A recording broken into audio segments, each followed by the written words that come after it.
150 বছরের পুরসভায় প্রথম dumping ground. বাঁকুড়ার বিষ্ণুপুর পুরসভার ডাম্পিং গ্রাউন্ড তৈরির কাজ শুরু, আর এর জন্য বরাদ্দ করা হয়েছে বেশ কয়েক কোটি টাকা। দুর্গাপুজোর আগে কাজ শেষের টার্গেট।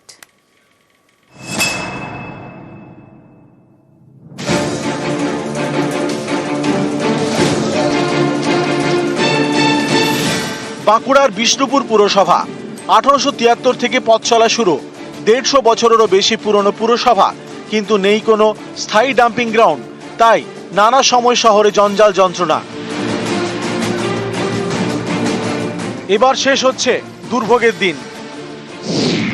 বিষ্ণুপুর পুরসভা স্থায়ী ডাম্পিং গ্রাউন্ড তৈরির কাজ শুরু হয়েছে। এর জন্য 4.5 কোটি টাকা বরাদ্দ করেছে পুর ও নগর উন্নয়ন দপ্তর। বিষ্ণুপুর পুরসভার গা ঘেঁষে বেলছুলিয়া গ্রাম পঞ্চায়েত। এখানকার ময়রাপুকুরে 5 একর জমিতে শুরু হয়েছে ডাম্পিং গ্রাউন্ড তৈরির কাজ।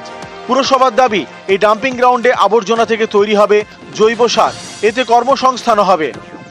পশ্চিমবঙ্গ সরকারের রাজ্য নগর উন্নয়ন দপ্তর এবং প্রশাসনের যৌথ উদ্যোগে বিষ্ণুপুর একটা স্থায়ী ডাম্পিং গ্রাউন্ড পেল এবং তার কাজ শুরু হয়েছে। 5 একর জায়গার উপরে এই ডাম্পিং গ্রাউন্ড তৈরি, যেখানে সেই জায়গা থেকে জৈব সার তৈরি হবে। স্থানীয় মানুষজনের যেমন কিছু কর্মসংস্থান হবে, তার সঙ্গে স্বনির্ভর গোষ্ঠীর মহিলারাও তাতে কাজ পাবে।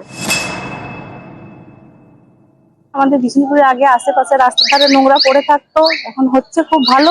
বিষ্ণুপুর শহর পরিষ্কার পরিচ্ছন্ন থাকলে সবাই খুশি হবে, উপকৃত হবে। ভীষণভাবেই খুশি, তার কারণ একটা হেরিটেজ টাউন হচ্ছে আমাদের বিষ্ণুপুর। বহু পর্যটক এখানে আসে। রাজ্য সরকারকে আমরা আমাদের বিষ্ণুপুর বাসীর থেকে আমরা ধন্যবাদ জানাই এত ভালো একটি উদ্যোগের জন্য। মন্দির নগরী বিষ্ণুপুর, বছরে নানা সময় এখানে পর্যটকদের ভিড়। এমন একটি শহরে নেই স্থায়ী ডাম্পিং গ্রাউন্ড। শহরের আবর্জনা ফেলা হয় বিভিন্ন জায়গায়, এতে দুর্ভোগের এক শেষ। এবার সেই দুর্ভোগ কাটছে। স্থায়ী ডাম্পিং গ্রাউন্ড তৈরি হচ্ছে বিষ্ণুপুরে, যেখানে ফেলা হবে 19টি ওয়ার্ডের আবর্জনা। স্থায়ী সমাধান করছে রাজ্য সরকার। প্রায় 4.5 কোটি টাকা ব্যয়ে বিষ্ণুপুর শহরে তৈরি হচ্ছে ডাম্পিং গ্রাউন্ড। ইতিমধ্যেই প্রসেসিং ইউনিট বসার প্রক্রিয়া শুরু হয়েছে। অবশেষে খুশি বিষ্ণুপুরবাসী। বিষ্ণুপুর থেকে দেবব্রত মন্ডল, নিউজ 18 বাংলা।